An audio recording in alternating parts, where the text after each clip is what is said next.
তো আপনাদের সকলকে আমাদের আদরের কানাইলাল চ্যানেলের থেকে স্বাগত জানাচ্ছি। তা কানাই সোনাকে নিয়ে এখন একটু বিকেলবেলা ঘুরে করছি। জন্মাষ্টমী আসছে, আপনারা সবাই জানেন। 26শে অগস্ট আমরা আমাদের ভারতীয় টাইম অনুযায়ী বা সূচিপত্র বা চান্দ্রপঞ্জিকা অনুযায়ী আমরা এই 26শে অগস্ট 2024 সোমবার আমরা এই জন্মাষ্টমী বা ভগবানের আবির্ভাব তিথি বা আমাদের এই কানাই সোনাই বা গোপাল সোনাদের জন্মাষ্টমী তিথি পালন করব।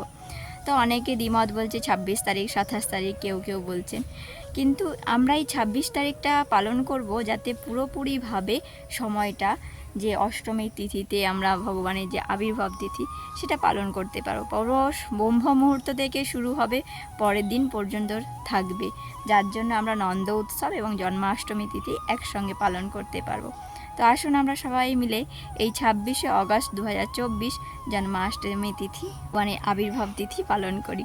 রাধে রাধে, নিতাই গৌর হরি বল। তো আমরা সবাই মিলে 26 তারিখে 26শে অগস্ট আমরা জন্মাষ্টমী ব্রত পালন করছি সারাদিন। আর এই ব্রত শুরু হয় ব্রহ্ম মুহূর্ত থেকে, 26 তারিখের ব্রহ্ম মুহূর্ত থেকে শুরু হবে। আর আমরা যে মহা অভিষেকটা করব সেই অভিষেক শুরু হবে রাত্রি 11টা 17 পর থেকে শুরু করব। আমরা 12টা 5-এর মধ্যে এই মহা অভিষেকটা শেষ করে ফেলব। তো অভিষেক করানো হয়ে যাওয়ার পরে ভগবানকে নৈবেদ্য যে সমস্ত রয়েছে সেগুলো ভোগ লাগানো হবে, আরতি হবে, তারপর ভগবানকে বিশ্রাম দিয়ে দেওয়া হবে। তো পরের দিনে আমরা যে ব্রত করে থাকবো পালনটা করব কখন?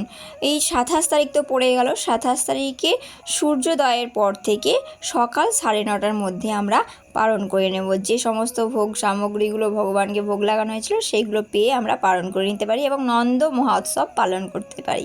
হরে কৃষ্ণ।